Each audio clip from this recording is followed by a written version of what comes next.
Hi, this is Haimo. Welcome back to another dose of bite-sized bits of knowledge where we try to give you a meaningful amount of information in a short amount of time. Today, we're talking about life insurance. But first, let's zoom out and just recap on Basic Estate Planning 101. Basic Estate Planning 101 typically includes 4 or 5 documents: the will, the power of attorney, the healthcare surrogate, the living will, maybe a trust. We've talked about trust before. We work with your CPAs, we work with your financial advisors to make sure that everything is in order and all of your professionals are communicating for you, for your benefit, to make sure everything is in order and nobody's doing their own thing, everybody's talking. Life insurance, which is the subject of the video today, is an often important part of planning. There's quite a few types of life insurance, but we'll break it down into 2 today. Number 1 is there's term, and number 2 is there's like a permanent or whole life policy. A term life policy is basically you pay a premium for a certain amount of time, say 30 years, and if you pass away within that time frame, you'll get the death benefit that you've contracted to receive. If you pass away after that period of time and you let the policy lapse, you will not get anything. Yes, you will have lost all of that money, okay?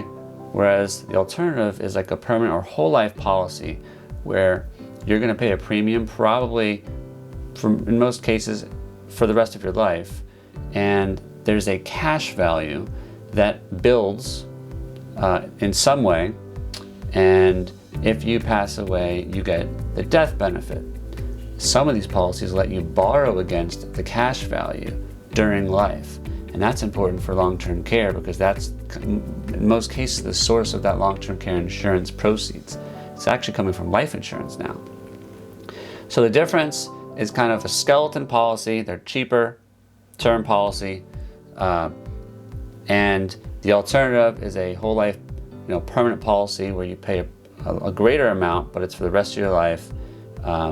It can increase, the cash value can increase by a fixed amount. It can increase by being indexed with the market. There's a lot of fancy schmanciness that they put into these policies. They can make them extremely complex, but they're important. How are they important? Why are they important? Let's talk about that. Number 1, when you think of insurance, a common reason to have it is income replacement. So if you have a wife and kids and you're the breadwinner, even if you're not the breadwinner, you need money to make sure that your spouse and kids can at least get these kids out of the house and on their 2 feet. And so come up with a number, do the math. What's that gonna be? Because if you don't have it now, you're gonna need it later. And so if it's $100,000 that you need to get them, from A to B, out of the house and on their own 2 feet, including school, not including school, whatever it is that you prefer, if it's $100,000, you get a $100,000 term policy and that will cover it. That's one reason. Income replacement is very important. Number 2, asset protection. Life insurance policies in Florida are exempt from creditors. So it's another source of opportunity to put your asset or to put your money into a vehicle that is protected from creditors. It can grow. Is it the best investment? No. Under no circumstances will any financial advisor tell you that this is the best investment vehicle. But it's helpful to supplement in a diversified portfolio to put your money into a permanent whole life policy. One of the ways to think about it is more of a deferred retirement planning benefit, a tax-free income, source of income later. There's a lot of ways to skin a cat when it comes to life insurance. Work with somebody who's extremely, knowledgeable and experienced, and you'll get a better policy that fits your needs. So number 1, income replacement. Number 2, asset protection. Number 3 is estate tax planning. So historically, when the estate tax threshold was $1 million 20 years ago, that meant that if you had over $1 million in assets when you passed away, then a significant percentage, now it's 40%, 40%, will go to taxes above $1 million. Now it's $11.5 million, and you can double it if you're married. So very few people actually care about the estate tax. but it's a political number. We are in significant deficit.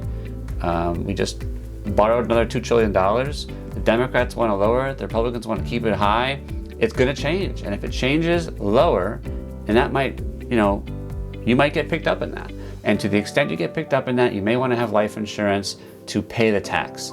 And the way to do that is to do it in a very special way, in a very special trust, so that it doesn't get included in the very thing you're trying to avoid. So estate tax planning, asset protection, income replacement are very important reasons to consider life insurance in your estate plan. Make sure you work with your financial advisor. Make sure it's all integrated into the plan. A lot of mistakes happen. We'll talk about it later, into the top 3 mistakes that people make when it comes to planning, or the top 3 mistakes that people make when it comes to insurance. So this is just basic stuff to understand. We're happy to explain more. We value your feedback. Give us a call. We're happy to help you. We look forward to working with you. Thank you for stopping by, and stay tuned for more.